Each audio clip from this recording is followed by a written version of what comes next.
Hi friends, இன்னொரு சூப்பரான classic வீடியோவோட நம்ம சேனலுக்கு உங்கள் எல்லாரையும் நான் வெல்கம் பண்ணுறேன். இன்றைக்கி நம்ம பண்ண போகிற ரெசிபி இருக்கே செம்ம அட்டகாசமான ரெசிபிங்க. மதுரை ஸ்பெஷல் கிழங்கு மசால் கூட சொல்லலாம், இல்லைனா பொட்டலக்கிழங்குன்னு கூட சொல்லலாம். நல்ல காரசாரமாக எப்படி பண்ணுறதுங்கிறத இப்போ நம்ம பார்க்கலாம்.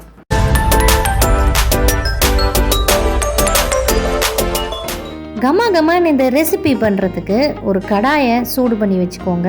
அதுக்கப்புறமா 1 டேபிள் ஸ்பூன் எண்ணெய் விட்டுட்டு 1 டீஸ்பூன் சோம்பு சேர்த்துக்கோங்க.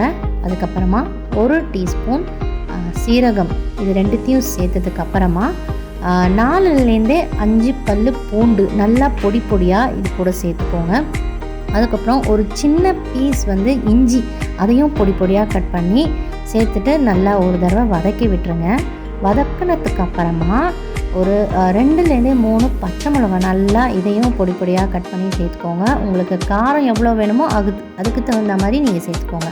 அதுக்கப்புறமா ஒரு 2 பெரிய வெங்காயம் இதையும் நல்லா பொடியாக கட் பண்ணி சேர்த்துட்டு நல்லா வதக்கணும். வெங்காயம் ரொம்ப பொன்னிறமாக ஆகக்கூடாது, ஓரளவுக்கு வதங்கினா போதும். அதுக்கப்புறமா ஒரு 1/2 டீஸ்பூன் மஞ்சள் பொடி சேர்த்துட்டு 1லேருந்தே 1.25 டீஸ்பூன் மிளகாய் பொடி சேர்த்துக்கோங்க. அதுக்கப்புறம் 1லேருந்தே 1.5 ஸ்பூன் உப்பு. இது எல்லாமே உங்கள் டேஸ்ட்டுக்கு தகுந்த மாதிரி நீங்கள் சேர்த்துக்கோங்க. காரம் நிறையா சாப்பிடுவீங்கன்னா நிறையா காரம் போட்டு நீங்கள் பண்ணிக்கலாம். மசாலா பொடி எல்லாமே சேர்த்தாச்சு. இப்போ ஒரு கைப்பிடி வாஷ் பண்ண கருவேப்பிலை இது கூட பொடியாக கட் பண்ணி சேர்த்துக்கோங்க.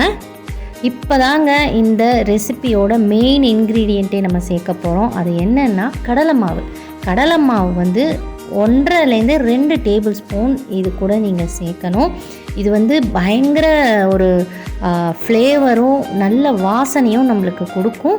கடலை மாவு ஒரு தடவை வதக்கி விட்டுட்டு கடலை மாவு பச்சை வாசனை போகிறதுக்காக நம்ம 1லேருந்து 1.25 ஸ்பூன் மறுபடியும் எண்ணெய் விட்டுட்டு நல்லா வதக்க போகிறோம்.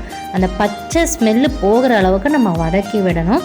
அதுக்கப்புறமா நம்ம இது கூட உருளைக்கிழங்கு சேர்த்துக்கலாம். ஸ்டார்டிங்கில் பார்த்தீங்கன்னா 1 டேபிள் ஸ்பூன் நம்ம எண்ணெய் சேர்த்துருக்கோம். பாக்கி எண்ணெயை நம்ம இந்த ஸ்டேஜில் நம்ம சேர்த்துருக்கோம், அவ்வளோதாங்க. இப்போது நம்ம 3 உருளைக்கிழங்கு வேக வச்சு நல்லா மேஷ் பண்ணி இது கூட சேர்க்க போகிறோம். சேர்த்துட்டு நல்லா எல்லாமே மசாலா உருளைக்கிழங்கு எல்லாமே ஒன்றா சேர்கிற மாதிரி மிக்ஸ் பண்ணி விடுங்க.